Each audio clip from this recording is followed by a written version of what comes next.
Hi hello friends, வாங்க நம்ம இன்னைக்கு என்ன செய்யலாம்னா எக் ஃப்ரைட் ரைஸ் செய்யலாம். அதுக்கான தேவையான இன்க்ரீடியன்ட்ஸ் நம்ம என்னென்னு சொல்லி பார்க்கலாம். பாருங்கள் ஃப்ரெண்ட்ஸ், அதுக்கு தேவையானது கேரட், ஒரு கேரட்டு, கேப்சிகம் கொஞ்சம் கட் பண்ணி வச்சுருக்கேன், முட்டைக்கோஸ் கொஞ்சம் கட் பண்ணி வச்சுருக்கேன், 5 முட்டை, பச்சை மிளகாய் பொடி பொடியாக கட் பண்ணது கொஞ்சம், இஞ்சி பூண்டு பேஸ்ட்டு 1 ஸ்பூனு, வெங்காயம் 3 வெங்காயம் பொடி பொடியாக கட் பண்ணி வச்சுருக்கேன், தேவையான உப்பு, பெப்பர் பவுடர் 1 டீஸ்பூன் வச்சுருக்கேன், கொத்தமல்லி நமக்கு தேவையான அளவு நம்ம பொடி பொடியாக கட் பண்ணி வச்சுக்கலாம். இது தனியா பொடி, மல்லிப்பொடி கொஞ்சம் 1 டீஸ்பூன், கரம் மசாலா 1 டீஸ்பூன், காரப்பொடி 1 teaspoon, chicken masala 1 teaspoon, egg fried rice masala 1 teaspoon, Ajinomoto 1/2 teaspoon இது எடுத்து வச்சுருக்கேன். வாங்க ஃப்ரெண்ட்ஸ், இது நம்ம எப்படி செய்யலான்றதை இப்போ நம்ம பார்க்கலாம். ஃப்ரெண்ட்ஸ், அதுக்காக நம்ம ஒரு கடாய் வச்சுருக்கோம். இந்த கடாய் இப்போ கொஞ்சம் காயட்டும். இதில் 4 to 5 ஸ்பூன் எண்ணெய் ஊற்றிருக்கேன். எண்ணெய் காஞ்சதும் நம்ம ஒரு வெட்டி வச்ச 3 வெங்காயம் இதில் ஆட் பண்ணிக்கலாம். ஃப்ரெண்ட்ஸ், வெங்காயம் வணங்கிட்டு இருக்கு. இது லைட்டாக கோல்டன் கலர் வந்துருச்சு. இப்போது இந்த ஸ்டேஜில் நம்ம நறுக்கி வச்ச பச்சை மிளகாய் 3 பச்சை மிளகாய் பொடி பொடியாக கட் பண்ணி வச்சுருந்தோம். இது கூட சேர்த்து நல்லா வணக்கிக்கலாம். பச்சை மிளகாய் நல்லா வணங்கி வந்துருச்சு.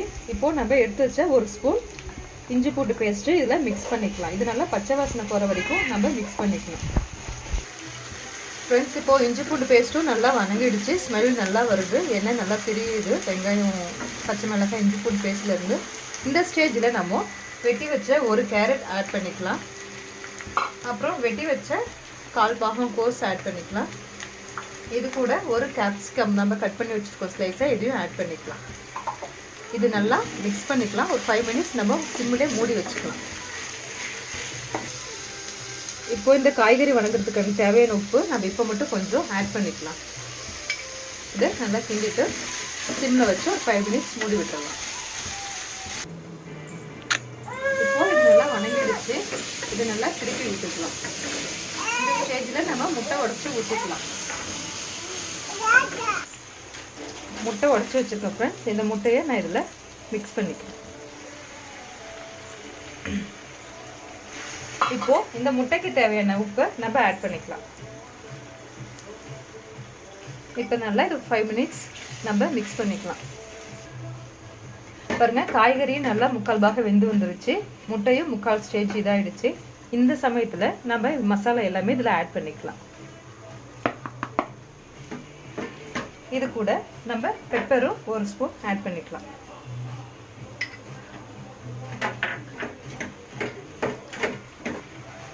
பாரு ஃப்ரெண்ட்ஸ், மசாலா எல்லாமே முட்டை கூட காய்கறி கூட நல்லா மிக்ஸ் ஆகிடுச்சு.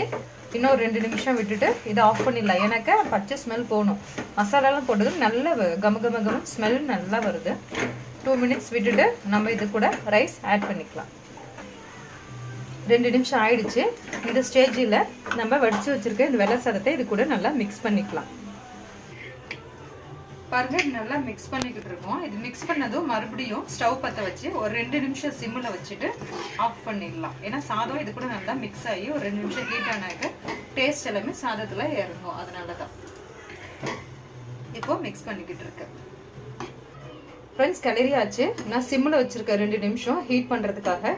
இந்த ஸ்டேஜில் நம்ம கட் பண்ணி வச்சுருக்கேன் கொத்தமல்லி சேர்த்துட்டு 2 நிமிஷம் ஹீட் பண்ணும்போது இதுவும் இதோட டேஸ்ட்டு இதுக்குள்ளே இறங்கிடும்.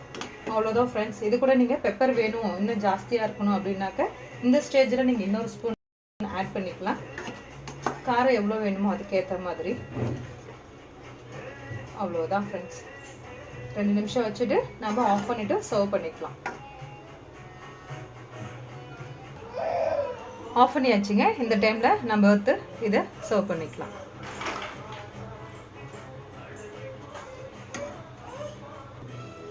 பாருங்கள் ஃப்ரெண்ட்ஸ், எக் ஃப்ரைட் ரைஸ்